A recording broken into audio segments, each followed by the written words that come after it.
Dear Heavenly Father, Lieber himmlischer Vater, thank you for awakening us also this morning. danke, dass du uns auch heute Morgen geweckt hast. Thank you for the new week that are before us. Danke für die neue Woche, die vor uns liegt. Thank you, Father, that we are starting this new week with a study.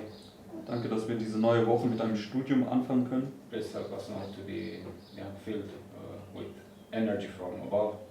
Und dir hilft, dass wir jetzt mit Kraft aus der Höhe gefüllt werden können. Help us to understand what Brother Mark will present. Hilf uns auch bitte zu verstehen, was Bruder Mark jetzt vorlegt. I'm asking for your blessing upon the Livestream translations also. Ich möchte auch um einen Segen für den Livestream und für die Übersetzung bitten. Help us to be attentive. Hilf uns aufmerksam zu sein. And please keep Satan away from us. Und bitte halte auch Satan fern von uns. In Jesus' name, amen. In Jesu Namen. Amen.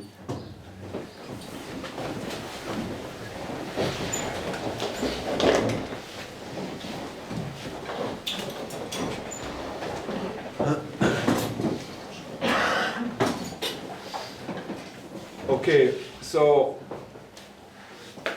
yesterday we were looking at these 2 times of trouble. Gestern haben wir uns diese 2 Zeiten der Trübsal angeschaut. And in between that you have a little time of peace. Und right? zwischen beiden Zeiten der Trübsal haben wir diese kleine Zeit des Friedens. And I was showing, right, that when you take 538 to 1798 and then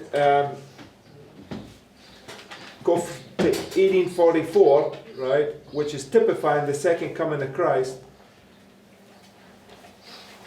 1798 to 1844, the seven thunders is also a time of peace. Ich habe dann gezeigt, dass wenn man von 538 bis 1798 geht und dann bis 1844 kommt, dann sieht man, dass hier diese 7 Donner dann auch eine kleine Zeit des Friedens darstellen. Okay, and some people, Margaret drew a little illustration yesterday, and I was thinking about it, but I thought, okay. But I want to explain this point a little better. Und ich möchte diesen Punkt jetzt ein wenig genauer erklären. Okay, so the Bible has to explain itself, right? Denn die Bibel, die muss sich ja selbst erklären. So go to Leviticus 26. Gehen wir dazu zu 3. Mose 26.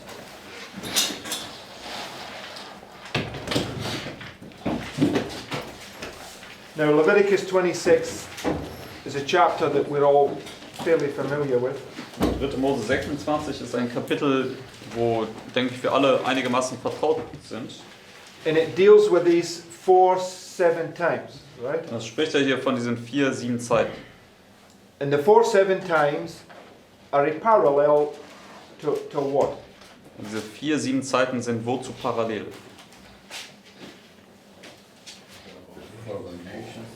Okay, the 4 abominations, right? Zum Beispiel die 4 Gräuel. And the 4 abominations are also a symbol of what? Where else would we liken the 4 abominations to? Und die 4 Gräuel sind wozu auch noch eine Parallele. Womit würden wir sie noch vergleichen? For kingdoms. This statue, right? These 4 kingdoms. Also die Right? 4 Königreiche hier aus der Statue. And that statue, we went through this the other day when you just keep your place in Leviticus 26. Go to Revelation 13 and verse 1. Und diese Statue, das haben wir uns letztens angeschaut. Haltet den Finger hier in 3. Mose 26, gehen wir zu Offenbarung 13.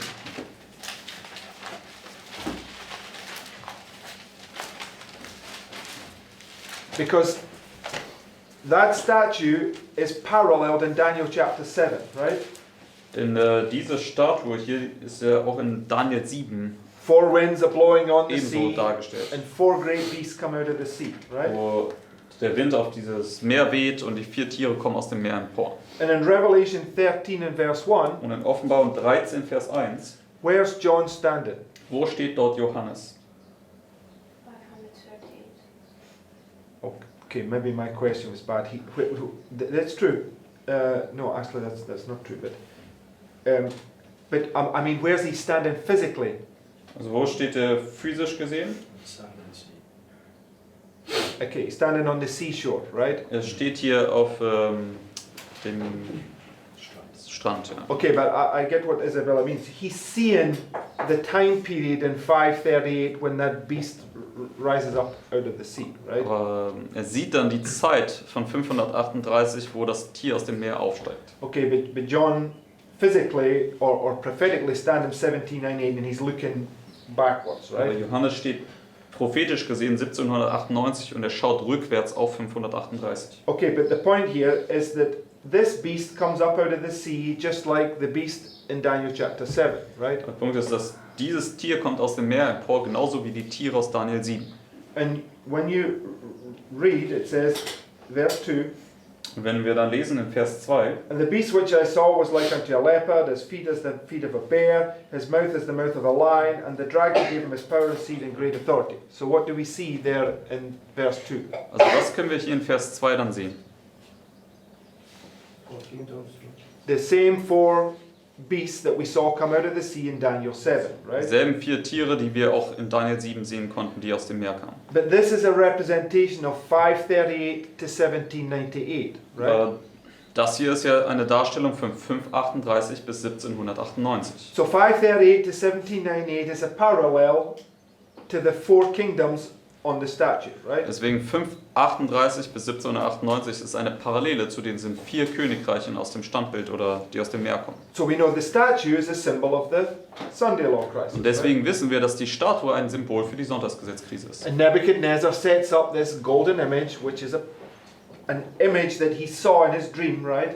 Und Nebukadnezar richtet ja auch das goldene Standbild auf, was letztendlich nur eine Darstellung war von der Statue, die er im Traum gesehen hat. Right? He just made it all gold, Und right? er hat es einfach nur komplett aus Gold gemacht. And Sister White says this is the Sunday law crisis, Und right? Ellen White sagt, das ist die Sonntagsgesetzkrise. So go back to Leviticus 26. Gehen wir jetzt zu 3. Mose 26. So you have these 4 times, which represents the Sunday law crisis. Da haben wir jetzt diese 4, 7 Zeiten, welche auch die Sonntagsgesetzkrise dann darstellen. And if we go to verse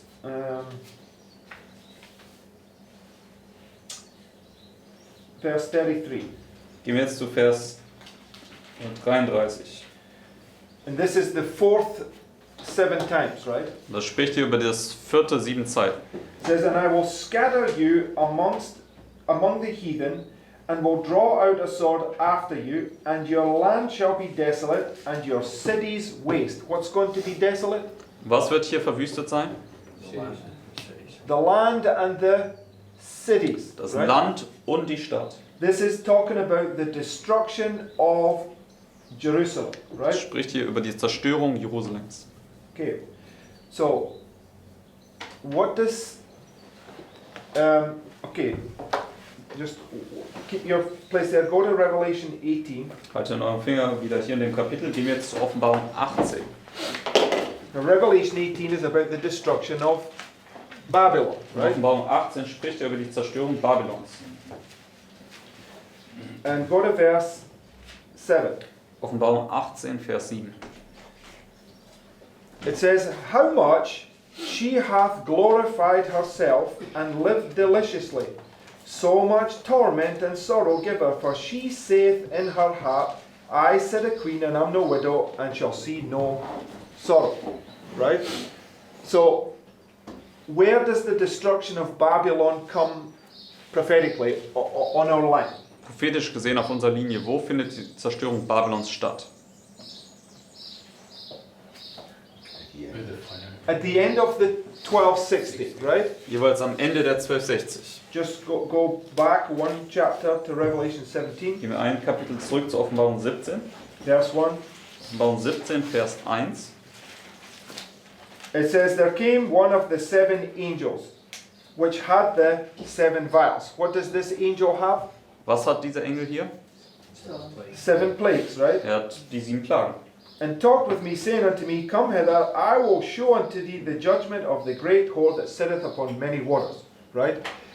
So, John in 1798, this judgment that comes upon the papacy right there is typifying the judgment at the end of the world. Right? Also das Gericht, was also Johannes 1798 hier sieht, ist ein Typus für das Endgericht unter den 7 letzten Plagen. So, Babylon that says, I said a queen and shall see no sorrow, Und Babylon, die dort sitzt und sagt, ich bin eine Königin und werde kein Leid sehen, gets punished at the end of the 1260. wird Right? am Ende der 1260 bestraft werden. So the punishment of Babylon is marking the 7 last plagues, right? Deswegen die Bestrafung Babylons markiert folglich die 7 letzten Plagen. How was it typified? Und wie ist das vorausgestattet worden? How was it typified in recent history? Wie ist das in nicht allzu langer Geschichte vorausgestattet worden? Also How was Babylon vor kurzer Zeit ist das being punished typified in recent history? 9/11, right? Also die Bestrafung Babylons ist vor kurzem am 11. September vorausgestattet worden. August 11, 1840 typifies or parallels 9/11, right? Which is 1798. Der 11. August 1840 ist ja eine Parallele zum 11. September, was auch 1798 ist. Okay. But when we go to 21 MR 66, what does Sister White do in relation to those cities being punished? Und in den 21. Manuscript Releases, Seite 66, was sagt dort Ellen White in Bezug auf die Bestrafung der Städte? Okay, destruction of Jerusalem, right? Sie vergleicht das mit der Zerstörung Jerusalems. Jerusalem is a city, right? Jerusalem selbst war ja eine Stadt. Okay, did Jerusalem say, I set a queen and shall see no sorrow? Hat Jerusalem ebenso da gesessen und hat gesagt, ich bin eine Königin und werde kein Leid sehen? Yes. Ja. When we read Desire of Ages, Sister White parallels the destruction of Jerusalem to the second coming, to the destruction at the end of the world. Und right? wenn man im Leben Jesu liest, dann kann man sehen, dass Ellen White die Zerstörung Jerusalems mit der Zerstörung der Welt parallel setzt. Okay. So, right there, destruction of Jerusalem and destruction of Babylon is an oxymoron. Deswegen genau dort sieht man in dem Sinne, dass die Zerstörung Babylons und die Zerstörung Jerusalems wie eine Art Widersprüchlichkeit sind. Right? Because one you're coming out of captivity and one you're going into captivity. In einer Darstellung kommst du aus der Gefangenschaft heraus, in der anderen gehst du in die Gefangenschaft hinein. But they both mark this point. Aber beide markieren hier diesen Punkt. Right? Richtig? If everybody follow, right? One you're going out of captivity, right? And one you're going into captivity. Can you explain this? The destruction of Jerusalem, they went into captivity. Okay, it doesn't matter. Also in einer Darstellung gehst du in die Gefangenschaft hinein, in der anderen Darstellung kommst du aus der Gefangenschaft heraus. Go back to Leviticus 26. Gehen wir zu 3. Mose 26. The fourth 7 times is the destruction of Jerusalem, right? Hier 7 Zeiten ist die Zerstörung Jerusalems. Okay, and Sister White parallels it to the end of the world. Und Ellen White setzt das parallel zum Ende der Welt. So let's read verse 33 and let's read the next couple of verses. Lass uns Vers 33 und vorwärts lesen. It says, And I will scatter you amongst the heathen, will draw the sword after you, and your land shall be desolate, and your cities waste. Then shall the land enjoy her Sabbaths, as long as it lieth desolate, and ye be in your enemy's land. So where are you now? Wo bist du jetzt? In your enemy's land, Du right? bist jetzt im Land deiner Feinde. Even then shall the land rest and enjoy her Sabbath. As long as it lieth desolate, it shall rest, because it did not rest in your Sabbaths when you dwelt upon it. Bis Vers 35. So, go to 2 Chronicles chapter 36, Gehen wir zur 2. Chronik, Kapitel 36. and we will just confirm this point. Da wollen wir einfach den Punkt bestätigen. 2. Chronik 36.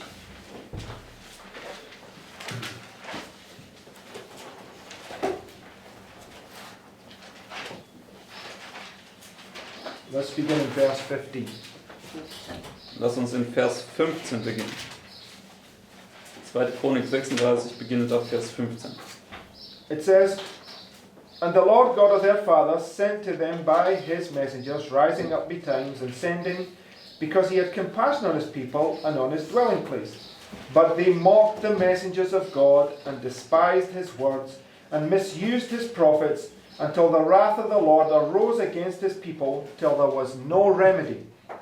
Therefore he brought upon them the king of the Chaldees, who slew their young men with the sword in the house of their sanctuary, and had no compassion upon young man or maiden, old man, or him that stooped for age. He gave them all into his hand. That's Ezekiel chapter 9, right?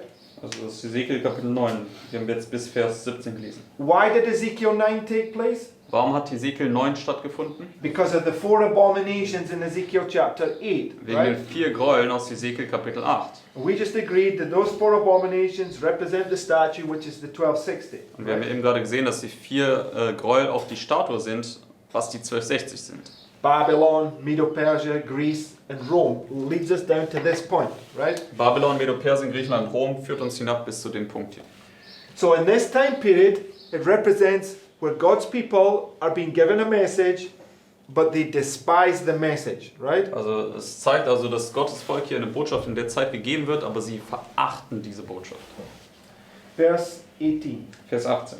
And all the vessels of the house of God, great and small, and the treasures of the house of the Lord, and treasures of the king, and of the princes, all these he brought to Babylon. And they burnt the house of God, and brake down the wall of Jerusalem, and burnt all the palaces thereof with fire, and destroyed all the goodly vessels thereof. And them that escaped from the sword carried he away captive to Babylon, where they were servants to him and his sons, until the reign of the kingdom of Persia, to fulfill the word of the Lord by the mouth of Jeremiah, until the land had enjoyed her Sabbaths. For as long as she lay desolate, she kept Sabbath to fulfill 70 years. Bis Vers 21. Right? So the destruction of Babylon, what happened now to the land? Also bei der Zerstörung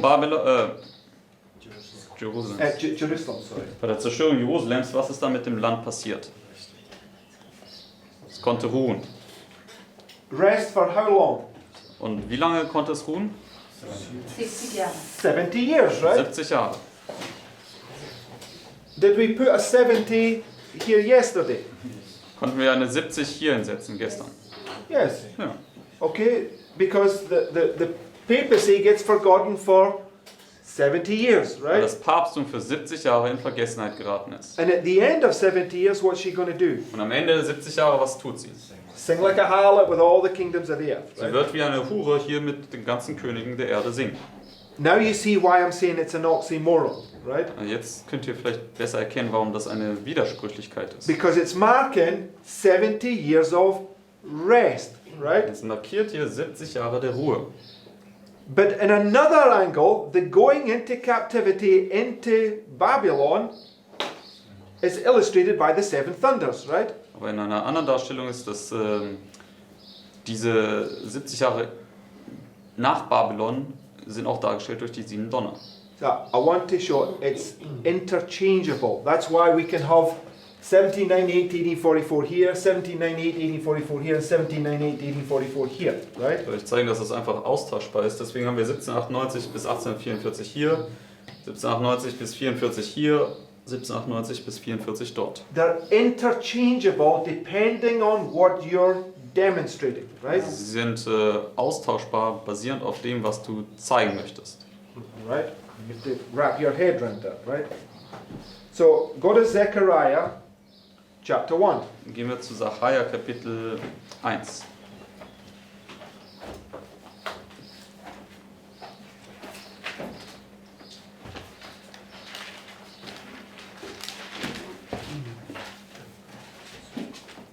And verse 8. Sacharja 1, Vers 8. Okay, Scott, read verses 8 through 12 for us, please. Vers 8 bis 12. I saw by night, and behold, a man riding upon a red horse, and he stood among the myrtle trees that were in the bottom, and behind him were their red horses speckled and white. Then said I, O my Lord, what are these? And the angel that talked with me said unto me, I will show thee what these be. And the man that stood among the myrtle trees answered and said, These are they whom the Lord hath sent to walk to and fro through the earth. And they answered the angel of the Lord that stood among the myrtle trees and said, We have walked to and fro through the earth, and behold, all the earth sitteth still and is at rest. Then the angel of the Lord answered and said, O Lord of hosts, how long wilt thou not have mercy on Jerusalem and on the cities of Judah, against which thou hast had indignation these 70 years? So in this chapter, what's the 70 years representing? Also in diesem Kapitel, was stellen die 70 Jahre dar? Time of peace. Okay, what's Satan been doing? Eine Zeit des Friedens. Und was tut Satan hier? He was walking to and fro, right? Er geht hier auf und ab. And what does walking to and fro represent? What's it a symbol of? Und was stellt das dar? Was ist das symbolisch gesehen? Time of trouble. Yeah, it's a time of trouble, right? Das ist eine Zeit der Trübsal. But it can either be the 7 last plagues, right? Or it can be the Sunday law crisis, right? Es kann entweder die 7 letzten Plagen sein oder die Sonntagsgesetzkrise. Okay, now, so in this illustration, it says the 70 years was a time of trouble, Und right? in dieser Darstellung sagt es hier, die 70 Jahre waren eine Zeit der Trübsal. Sister White parallels the 70 years in captivity to the 1260 years of papal oppression, Denn right? Ellen White setzt ja die 70 Jahre in der babylonischen Gefangenschaft parallel zu der 1260 unter dem Päpsttum. Right? And when you look at verse 11, the end of the 70 years, what do they now have? Und am Ende von den 70 Jahren, was haben sie gemäß Vers 11? It doesn't say that, just read what it says. Was sagt es hier in Vers 11, am Ende von Vers 11? Rest.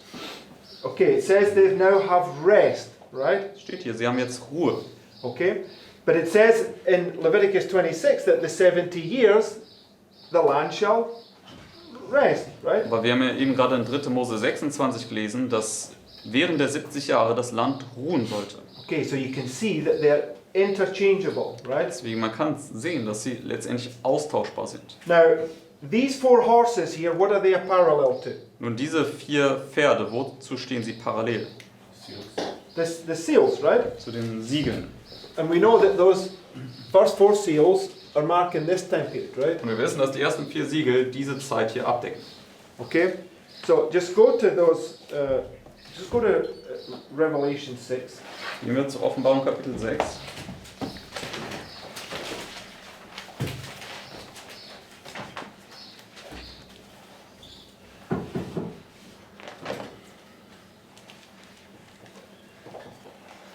And in Revelation 6, these 4 horses that are represented here, what's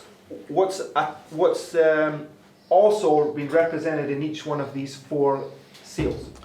Und was wird auch hier in diesen ersten 4 Siegeln jeweils repräsentiert? The 4 beasts, right? Diese 4 Tiere, diese 4 lebendigen Wesen, Or which are the 4 cherubims, right? welche auch diese 4 Cherubim sind. What do the 4 cherubims do? Und was tun die 4 Cherubim? Right, they're the ones that are holding the winds back, right? Das sind diejenigen, die die Winde zurückhalten. So we know that this time of trouble here in these 4 seals is not the 7 last plagues, but it's a type of it. It's where the winds are still being held, right? Wir wissen, dass diese Zeit der Trübsal hier unter den ersten 4 Siegeln nicht die 7 letzten Plagen sind, sondern nur eine Vorausschattung der 7 letzten Plagen. Okay, because we know that right here at the Sunday law, the Lord says, hold, hold, hold, hold, Denn wir right? wissen ja, hier genau im Sonntagsgesetz sagt ja der Herr dann, wo die Siegel anfangen, haltet, haltet, haltet, haltet. He puts the blood on the 4 horns on the golden altar, Er right? tut das Blut auf die 4 Hörner des goldenen Altars. And the 4 horns are those 4 horses in Zechariah, right? Und diese 4 Hörner sind auch diese 4 Pferde hier aus Sacharja. Which is a parallel to the 4 horses here in Revelation, right? Das ist wiederum eine Parallele zu den 4 Pferden hier aus dem Buch Offenbarung. Okay, so the point I want to make, what's in history, these 4 seals here, what were they a parallel to? Und in der Geschichte, zu welcher Zeit standen diese 4, oder zu was standen diese 4 Pferde hier parallel zu? Geschichtlich In gesehen. history. Wozu waren die parallel? First 4 seals were a parallel to what? Die ersten 4 Siegel waren parallel wozu?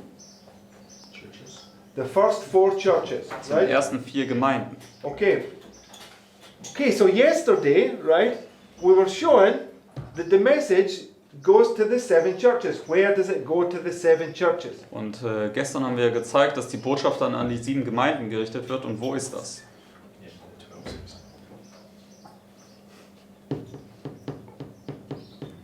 Wo haben wir das gezeigt? Here, right? In this time of peace, right? Wir haben gezeigt, hier in dieser Zeit des Friedens. But we've just said that the first 4 seals are a parallel to the first 4 churches, right? Aber wir haben ja eben gerade auch schon gesagt, dass die ersten 4 Siegel eine Parallele sind zu den ersten 4 Gemeinden.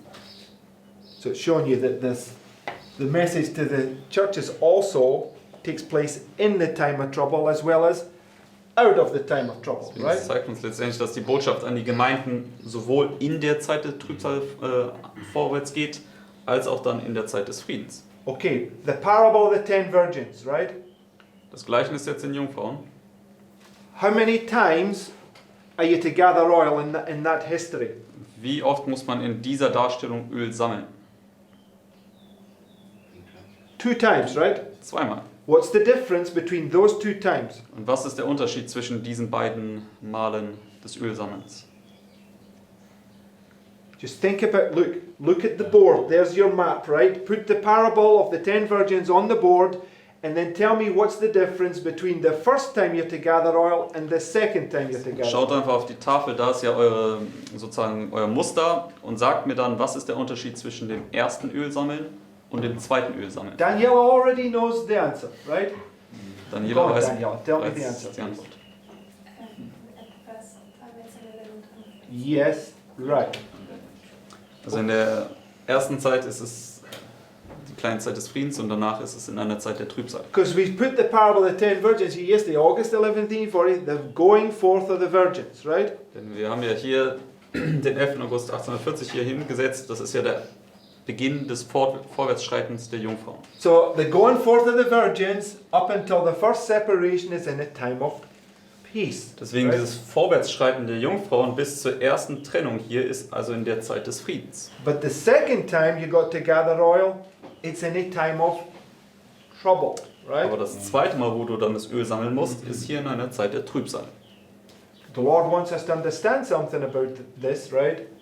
Hence I'm agitating this subject, right? Und der Herr möchte natürlich, dass wir etwas dann daraus lernen und deswegen wird das jetzt auch hier thematisiert. Okay, go to Ezekiel 17. Gehen wir jetzt zu Hesekiel Kapitel 17.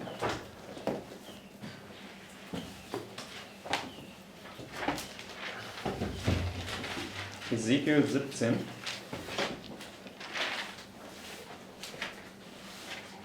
And we'll begin in verse 1. Hesekiel 17, Vers 1. It says, And the word of the Lord came unto me, saying, Son of man, put forth a riddle, and speak a parable unto the house of Israel, and say, Thus saith the Lord God, a great eagle with great wings, long-winged, full of feathers, which had diverse colours, came unto to Lebanon, and took the highest branch of the cedar. Right? He cropped off the top of his young twigs and carried it into a land of traffic. He set it in a city of merchants. So, Bis Vers 4. by verse 3, which land is this twig being carried off into? Also in welches Land wird hier dieser Zweig gesetzt? Tells you in verse 3. In Vers 3 sagt es das. To Babylon, right? Also es wird hier nach Babylon. Why Vers 3? Vers 4. Verse 4, sorry. I said verse Also in Vers 4 ist es beschrieben, dass es nach Babylon gebracht wird. Right. Why is it Babylon in verse 4? Warum ist es Babylon in Vers 4? Yes, it says, into a land of traffic, into a city of merchants, right? Sagt hier, es wurde in ein Land des Handels, eine Stadt des Handels gebracht. Okay, we read yesterday, Fyodor was taking us through Ezekiel 27 and Isaiah 23, that Tyre is this land of merchants, right? Und gestern beim Studium mit Bruder Fyodor, da haben wir gesehen, dass in Hesekiel 27 als auch in Jesaja 23 Tyrus als diese Stadt des Handelns beschrieben wird. Now the Bible will confirm this, right? Let's just read on verse 5. Nun, die Bibel wird jetzt hier bestätigen, dass es über Babylon spricht. Lasst uns weiter ab Vers 5 lesen. He took also of the seed of the land and planted it in a fruitful field. He placed it by great waters and set it as a willow tree.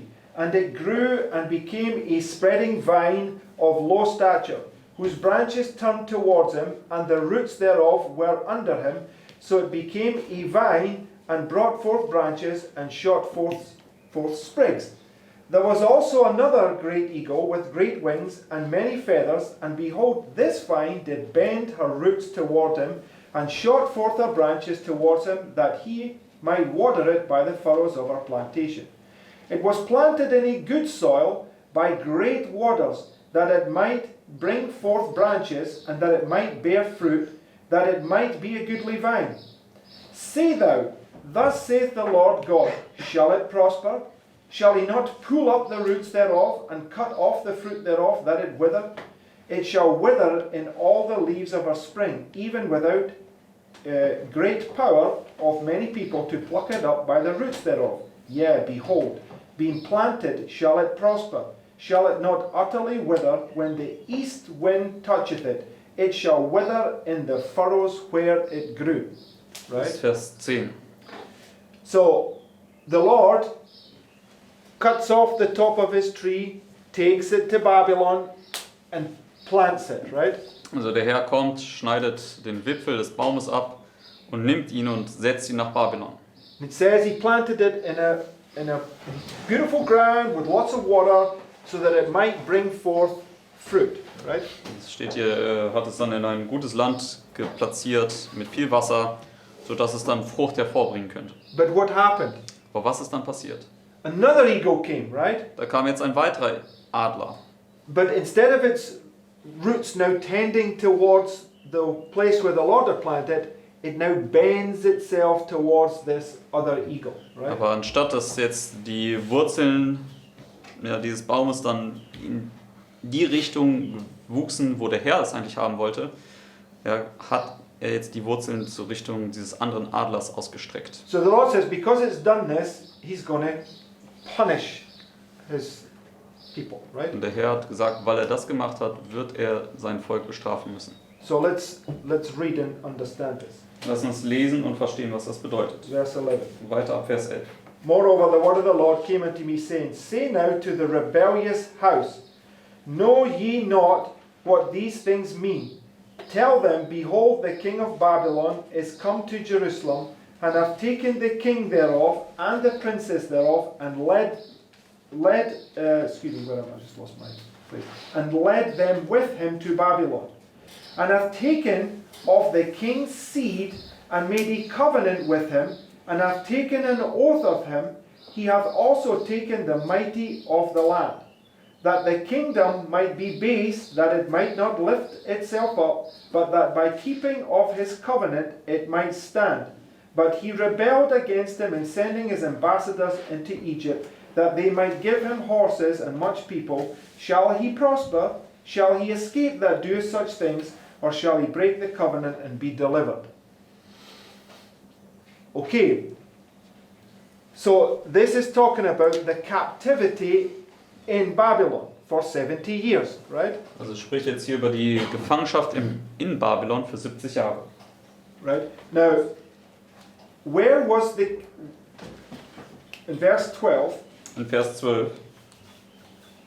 Say now to the rebellious house, Know ye not what these things mean? Tell them, Behold, the king of Babylon is come to Jerusalem, and hath taken the king thereof, and the princess thereof, and led them with him to Babylon, and hath taken of the king's seed, and made a covenant with him, and taken an oath of him. He hath also taken the mighty of the land. When did this take place? Wann hat das stattgefunden?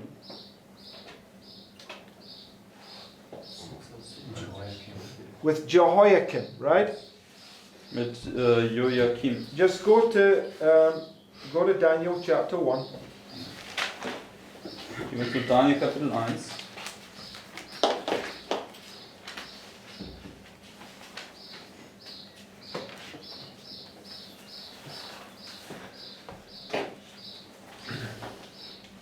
verse 1.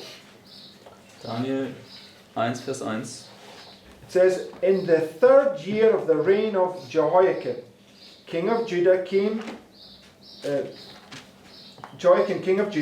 Nebuchadnezzar, king of Babylon, unto Jerusalem and besieged it. And the Lord gave Jehoiakim, king of Judah, into his hand, with part of the vessels of the house of God, which he carried into the land of Shinar to the house of his God, and he brought the vessels into the treasure house of his God. And the king spake unto Ashpenaz, the master of his eunuchs, that he should bring certain of the children of Israel, and of the king's seed, and of the princes, children in whom was no blemish, but well favoured and skillful, etc., etc. So, verses 1 to 3 is a perfect fulfillment of Ezekiel 17, verses 12 and 13. Right? Daniel 1, Vers 1 beweist die Erfüllung hier von den Versen Ezekiel 17, Verse 12 bis 13. Okay. So that began the 70 years captivity in Babylon, right? Also das fing die 70 Jahre Gefangenschaft in Babylon an. So the point I want to make, right, in Zechariah, the 4 horses are at the end here, and they've come to this time of peace, and it's at the end of the 70-year captivity, right? Den Punkt, den ich machen möchte, ist, dass die 4 Pferde hier aus Achaia letztendlich dich hier zum Ende der 70-jährigen Gefangenschaft bringen. Okay, so whilst Jerusalem is in captivity in Babylon, what is it likened unto? How does it begin, and how does the Lord want to get it to? Also während Jerusalem jetzt in der Gefangenschaft in Babylon ist, wie hat das angefangen und wo möchte der Herr es eigentlich hinbringen? Yeah, it's like a vine, but what's he trying to get it? Also es ist wie ein Weinstock am Anfang, aber was wollte der Herr dann mit ihnen bewirken? Wo wollte er sie hinbringen? Nature has to follow itself. What was it right at the very beginning? Die Natur muss sich ja selbst befolgen. Wie war es ganz am Anfang? It was a sprig, a branch that was cut off. Which sort of tree? Cedar. A cedar tree, Und right? das sagt uns ja auch hier in Vers 3, dass es letztendlich erstmal ein Wipfel oder ein Stück oder so ein Zweig war von dem Zederbaum. Right? And he wants it to grow and prosper and become this great nation, right? Und er wollte letztendlich, dass es dann anfängt weiter zu wachsen und zu dieser großen Nation zu werden. So that the tree can bring forth fruit, right? Sodass der Baum letztendlich dann Frucht hervorbringen kann. In verse 14. Vers 14. That the kingdom might be what? Base. Right? Sodass das Humble. Königreich niedrig sein möge. Okay. So I want you to think about 2 illustrations now, right? Ich möchte, dass ihr jetzt über 2 Darstellungen nachdenkt. Okay. For instance, Nebuchadnezzar, right? Zum Beispiel nehmen wir Nebukadnezar. In fact, just before we go there, go to Ezekiel 31. Bevor wir da hingehen, gehen wir zu Hesekiel 31.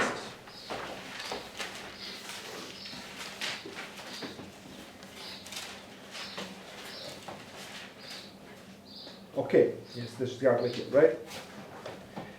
Verse 2. Hesekiel 31, Vers 2. Son of man, speak unto Pharaoh, king of Egypt, and to his multitude, whom art thou like in greatness? So it's going to parallel Pharaoh to the Assyrian, right? Also vergleiche jetzt den Pharao mit dem Assyrer. And it says in verse 3, behold, the Assyrian was a cedar in Lebanon. What sort of tree was the Assyrian? Vers 3, was für ein Baum war der Assyrer? Cedar. A cedar, War right? auch eine Zeder. Okay?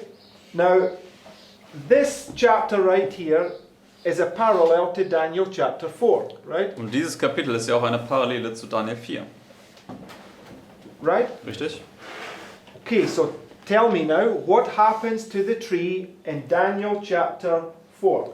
Nun, was ist mit dem Baum in Daniel 4 passiert?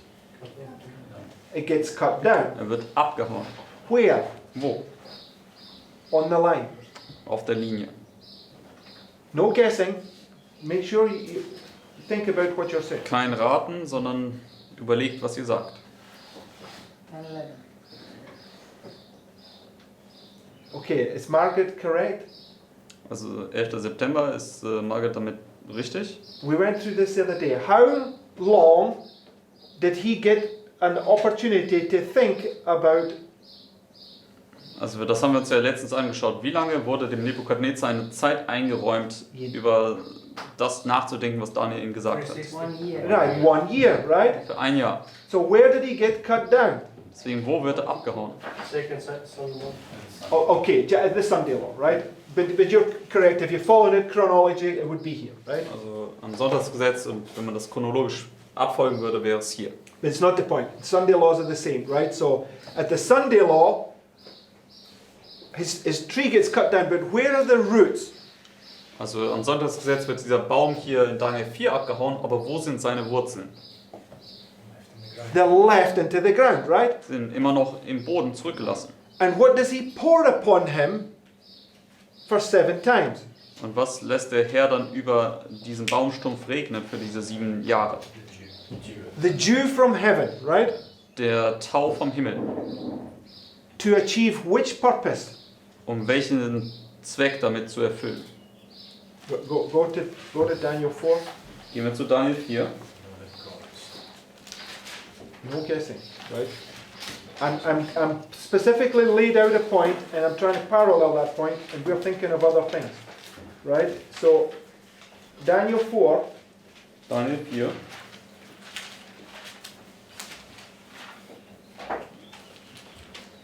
Uh, 28. what did you say? 28. 28.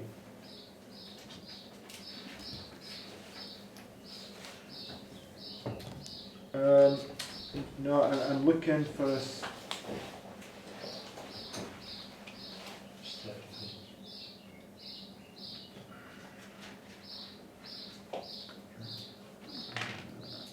Okay, it's 1 second. The last verse. I'm looking for the point where. No, verse 17, right? Vers 17. So, Also im, let's Deutschen ist es. but let's read from verse 15. Okay. Also wir wollen zu Vers 14 im Deutschen kommen, aber wir fangen schon in Vers 12 an. Okay, nevertheless, leave the stump of his roots in the earth, even with the band of iron and brass, in the tender grass of the field, and let it be wet with the dew of heaven, and let his portion be with the beasts in the grass of the earth. Let his heart be changed from man's, and let a beast's heart be given unto him, and let 7 times pass over him. This matter is by the decree of the watchers, and the demand by the word of the holy ones, to the intent that the living may know that the Most High ruleth in the kingdom of men, and giveth it to whomsoever he will, and setteth up over it the basest of men. So what's the purpose of the 7 times with the roots in the ground? Also was ist der Sinn und Zweck der 7 Zeiten, wo die Wurzeln in dem Boden bleiben? You just read it. Wir haben es gerade What do gelesen. we see here that we read in Ezekiel 17? Was lesen wir hier, was wir auch in Hesekiel 17 gelesen haben? Base. Right, they were to go into Babylon, into captivity, and he plants them there, waters them, so that they might be a base kingdom. Sie Right? sind in die Gefangenschaft nach Babylon geführt worden und wurden dorthin gesetzt und gewässert, damit sie ein niedriges Königreich seien. Right? Richtig? So he does the same with Babylon. Deswegen Right? er tut genau dasselbe, auch mit Babylon. So, coming back to something we spoke about at the beginning, right? Also kommen wir jetzt zu etwas, was wir auch am Anfang besprochen haben. So the roots that's planted in Daniel chapter 4 and the roots that's planted in Ezekiel 17 is Babylon and Jerusalem, right? Also die, can you repeat this? Die Wurzel, The roots that's planted in Ezekiel 17 and the roots that's planted or left planted in Daniel 4 is Babylon and Jerusalem. Also die Wurzeln, die in Hesekiel 17 gepflanzt worden sind, waren Jerusalem, Aber hier in Daniel 4, die zurückblieben hier im Boden, das ist Babylon. Right? Richtig? So Sister White says the destruction of Jerusalem and destruction of Babylon both represent the same event, right? Ellen White sagt ja, die Zerstörung Babylons und Zerstörung Jerusalems stellen ein und dasselbe Ereignis dar. Okay? So the captivity, the captivity in Babylon for God's people is a parallel to the time where Babylon takes God's people into captivity, right? They're both trying to obtain a parallel work on both Babylon and Jerusalem simultaneously, right? Also die Gefangenschaft von Gottes Volk in... Can you repeat this? Okay. When God's people are going to captivity, where are they captivity? Also wenn Gottes Volk in die Gefangenschaft geführt wird, wo gehen sie in die Gefangenschaft? In Babylon, right? Nach Babylon. But during this time they're in captivity, Babylon is chopped down and its roots are there so that it can be a base kingdom. Aber während sie in Babylon sind, wird Babylon ja niedergehauen und sodass Babylon ein niedriges Königreich ist.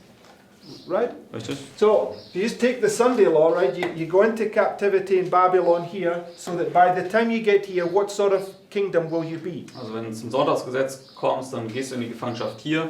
Und wenn du hier am Ende ankommst, welches Art von Königreich wird Babylon dann sein? Base, right? Ein niedriges Königreich. So, why did the Lord put his people into Babylon? Deswegen, warum hat der Herr dann sein Volk hier nach Babylon gebracht? To humble Babylon, right? Um Babylon zu demütigen. So that they could demonstrate to them, right, how to walk a Christ-like life, right? Sodass Gottes Volk den Babyloniern demonstrieren könnte, wie man ein Christusähnliches Leben führen würde. So that Babylon would look on at God's people and say, wow, you are a wise and understanding people, right? Sodass Babylon auf Gottes Volk schauen könnte, sodass die Babylonier sagen könnten, wow, ihr seid wirklich ein weises und verständiges Volk. And that they would want to become like them, right?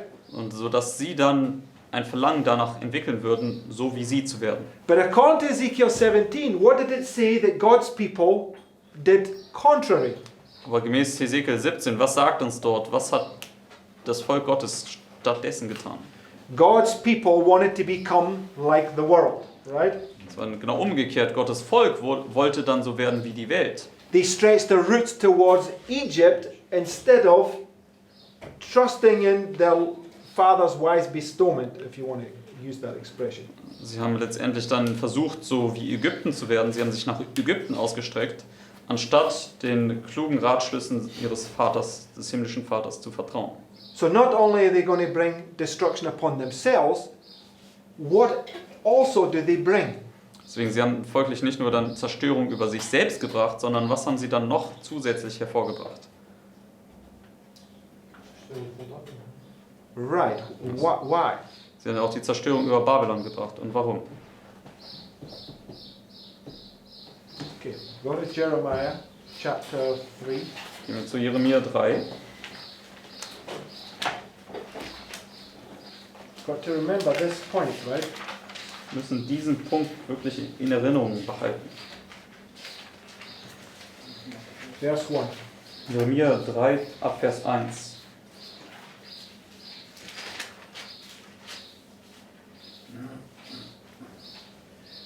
They say, if a man put away his wife, and she go from him, and become another man's, shall he return unto her again? Shall not that land be greatly polluted? But thou hast played the harlot with many lovers, yet return again to me, saith the Lord. Lift up thine eyes unto the high places, and see where thou hast not been lying with in the ways that thou hast sat for them, as the Arabian in the wilderness. And thou hast polluted the land with thy whoredoms and with thy wickedness. So when Adam sinned, what happened to the land? Bis Vers 2 haben wir gelesen. Als Adam gesündigt hat, was ist mit dem Land passiert? God cursed, right? Gott, das Land ist verflucht worden. So when God's people in September, right, 2001, brought in this spiritualistic things of Loyola and said it's mandatory that everybody has to learn this if they want to be a teacher. Das Gottesvolk dann hier am 11. September letztendlich diesen Spiritismus von Ignatius von Loyola reingebracht hat und gesagt hat, jeder muss das lernen, um jetzt irgendwie ein Prediger zu werden. Right? What was the result? Was war das Resultat? The land got cursed, right? Das Land wurde verflucht. So, it's just the way it says very clearly that when we are obedient to God's commandments, right, the land is protected. Ellen White sagt uns sehr deutlich, dass wenn wir Gottes Geboten gegenüber treu sind, dann wird auch das Land dadurch geschützt. Would the Lord punish Sodom as long as there were righteous people in there? War der Herr bereit, Sodom zu bestrafen, solange es noch gerechte Leute da drin gab? No. Nein. As long as there was righteous people there, the Lord would not punish the heathen that was around them, right? Solange es dort die gerechten Leute dort drin gab, war der Herr nicht bereit, die Heiden drumherum zu bestrafen. But when the Lord's people turn from him, it brings the punishments upon everybody around them then, Aber right? wenn Gottes Volk sich vom Herrn abkehrt, dann bringt es letztendlich die Gerichte auch über alle, die darum herum sind. Okay, so maybe I'm digressing a little bit, but the importance to see here is that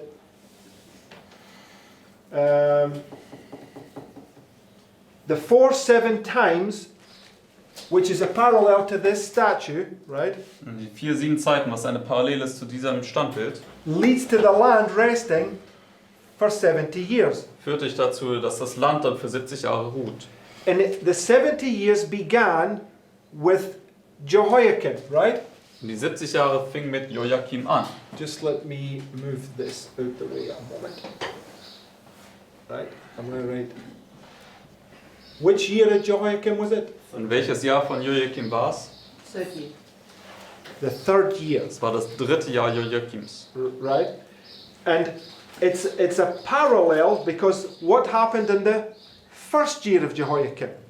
Und das ist eine Parallele auch zum 1. Jahr des Joachims. Warum? Yeah, he first takes the oath, right? Er nimmt zuerst diesen Eid. So he takes an oath, and then 3 years later he rebels, and the children go into captivity, Er nimmt right? diesen Eid und 3 Jahre später rebelliert und die Kinder gehen dann in die Gefangenschaft. But when you come to the end of that captivity, what's the parallel to this at the end of the 70 years? Aber wenn du zum Ende dieser Gefangenschaft kommst, was ist das eine Parallele hier?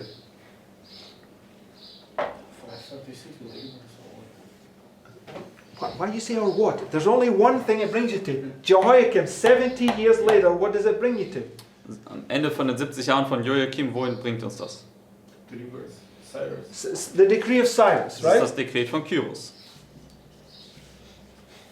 So that's the right way, Mark. If you take the 7 thunders, there's where the decree of Cyrus goes, right? Also wenn man die 7 Donner nimmt, dann ist es ja hier markiert auf der Reformlinie, wo das Dekret von Kyros vorwärts geht.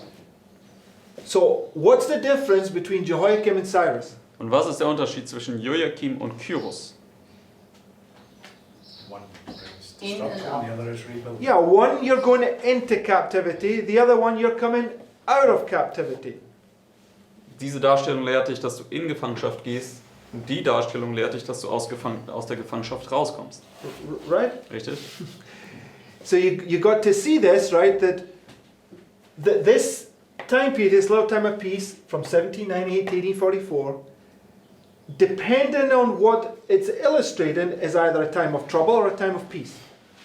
Deswegen diese 70 Jahre hier Gefangenschaft, die jetzt hier markiert sind in der Darstellung, lehren dich entweder eine Zeit der Trübsal oder eine Zeit des Friedens, je nachdem, was es darstellt, also welche Ebene du betrachtest. And the parable of the 10 virgins uses both these illustrations. Das Gleichnis der 10 Jungfrauen benutzt diese beiden Darstellungen. First of all, the Lord gives you a chance in a time of peace to preach the message of the 7 thunders, right? Also der Herr gibt dir zunächst einmal eine Möglichkeit, die Botschaft in einer Zeit des Friedens zu verkündigen, in diesen 7 Donnern. Right? When you don't achieve that what he wants, he then brings you into a time of trouble where now you're going to preach it in captivity, right? Wenn du das dann aber nicht erreichst, was der Herr dort in der Zeit des Friedens mit dir vorhatte, dann wird er dich in eine Zeit der Trübsal führen, wo du dann dasselbe Werk in einer Zeit der Trübsal durchführen musst. Everybody see the seeming contradictions, right? Kann jeder diese scheinbaren Widersprüche erkennen? So there's much we have to understand about that, right? Und da gibt es jetzt viel, was wir darüber verstehen müssen. Okay, but anyway, the point that I wanted to get to, and I'll just finish on this thought, Und wie dem auch sei, also den Punkt, zu dem ich eigentlich kommen wollte, ist, und mit dem Gedanken werde ich auch abschließen, is that yesterday, when you take the last week of Christ here, dass wenn man jetzt hier die letzte Woche Christi hier nehmen würde, right, you have 1260 going all the way to the cross, right? dann hat man die 1260, die bis hinabgeht zum Kreuz. But from the 5th day of the 4th month to the 1st day of the 5th month, you have this 25 cut short, right? Aber vom 5. Tag des 4. Monats bis zum 1. Tag des 5. Monats haben wir diese 25, die hier abgekürzt sind. So the persecution ceases, right, until you come to the end of that time period. Also die Right? Verfolgung hört schon hier auf, aber die Zeit hört erst hier auf. And we also parallel this with the first woe. Und wir haben das dann auch parallel gesetzt mit der ersten Wehe. And we were shown that this battle of Korea right here was the battle against the cities, right? Wir haben auch gezeigt, dass diese Schlacht um Korea hier eine Schlacht um eine Stadt war. Okay, it was an attack by Islam against the cities, right? Es war Or a Roman city. ein Angriff des Islams gegen eine römische Stadt. And it led to a little time of peace. Und es hat dann zu einer kleinen Zeit des Friedens geführt, Okay, before the four winds were released right here. bevor dann die 4 Winde hier gelöst werden. Okay, but as normal in these things, when you look up in history, you can't find this anywhere. It's like total contradictions, right? Aber es ist nicht selten, dass man das dann, wenn man das nachschauen will, nicht unbedingt so findet. So the only way to confirm this point about the first war having this time of peace here is by God's word, right? Deswegen die einzige Möglichkeit, das zu bestätigen, dass letztendlich es hier diese kleine Zeit des Friedens hier gibt, auch unter der ersten Wehe, ist durch Gottes Wort. And how are we to study God's word? Und wie sollen wir Gottes Wort studieren? Line upon line, right? Linie auf Linie. This is a perfect history when it's brought together, and it's going to reprove all those people out there who think they know what happened in the past, right? Und das ist eine perfekte Darstellung von dem, was passiert ist, und es wird letztendlich viele tadeln da draußen, die denken, verstehen zu würden, was in der Vergangenheit passierte. Because how many new things are at the end of the world? Denn wie viele neue Dinge gibt es hier am Ende der Welt? None, right? Keine. So we have to be able to show this punishment here line upon line, and then show this time of peace. Right? Deswegen, wir müssen also Linie auf Linie diese Bestrafung hier zeigen oder zeigen können und dann diese kleine Zeit des Friedens, die darauf folgt. And then we can know 100% sure that it's a correct illustration of something that happened in the past, right? Und dann können wir sicher sein, dass es eine richtige Darstellung ist von dem, was in der Vergangenheit stattfand. Right? Richtig? Then we know that our feet won't slide when it comes to this test, right? Und dann können wir wissen, dass unsere Füße nicht schlittern werden, wenn wir hier zu diesem Test kommen. Right? Richtig? So if we really understand these principles correctly, and we see it here and we can prove it all from the Bible, then we can have confidence that it will come to pass, just as the Bible says, right? Deswegen, wenn wir diese Sachen richtig verstehen und die Prinzipien richtig anwenden, dann können wir sicher sein, dass diese Dinge auch stattfinden werden, so wie die Bibel es sagt. That's faith, right? Und das ist Glaube. Okay, so I want to finish with a Bible verse, Und ich möchte jetzt mit einem Bibelvers abschließen. but I can't remember what it is, right? It's Paul when he talks about hope. Romans 5. Okay, yes, it might well be. Why do we hope for it? Yes. Are you saved by hope or what? Yes. Maybe I'll be that.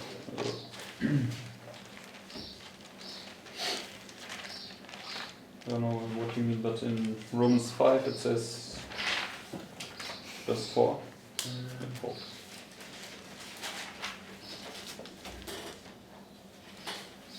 Saved by hope is in Romans 8, I think. I think it's the verse, cast not away your hope, the great reward. Is that what you look for? Confidence. Okay, I will find. Just give me 1 sec because I want us to understand this point.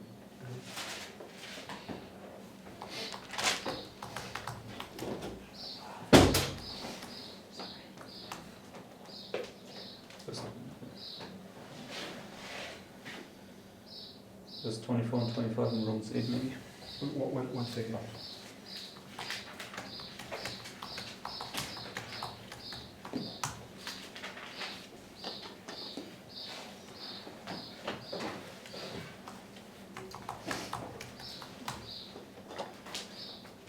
Okay, yes, Romans 8:25. That's good. So if we go to verse 24.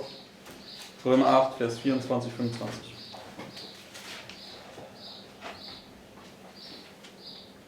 It says, "For we are saved by hope, but hope that is seen is not hope." Right? So if you can see it right before your eyes, that's not hope because you already have it. Right? Also wenn du es direkt vor deinen Augen sozusagen siehst, dann ist das keine Hoffnung, denn du hast es ja in dem Sinne schon. "For what a man seeth, why doth he yet hope for? But if we hope for that we see not, then do we with patience wait for it." Right?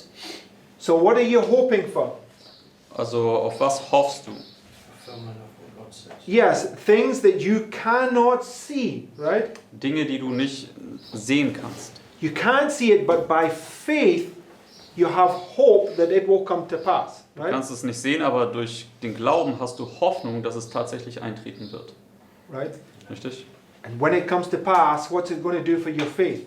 Und wenn es dann eintritt, was macht es mit deinem Glauben? It's going to strengthen your faith, to have faith in the method that God has given to study His Word, right? Glauben an die Methodik haben, wie du Gottes Wort zu studieren But hast. the only way that we will really understand God's Word is by applying these principles line upon line, precept upon precept, right? Die einzige Art und Weise, wie wir das alles richtig verstehen können, ist, indem wir die Prinzipien anwenden, Vorschrift auf Vorschrift, Linie auf Linie. Okay.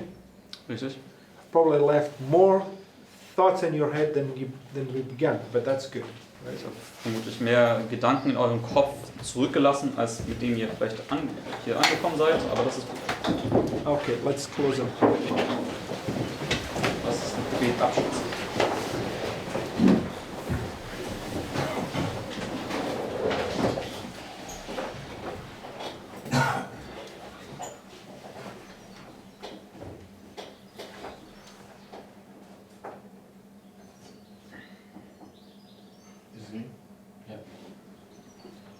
Dear Father in heaven, Lieber Vater im Himmel, we thank you for this new day, wir danken dir für diesen neuen Tag and we pray that you help us to walk according to all the things that you tell us.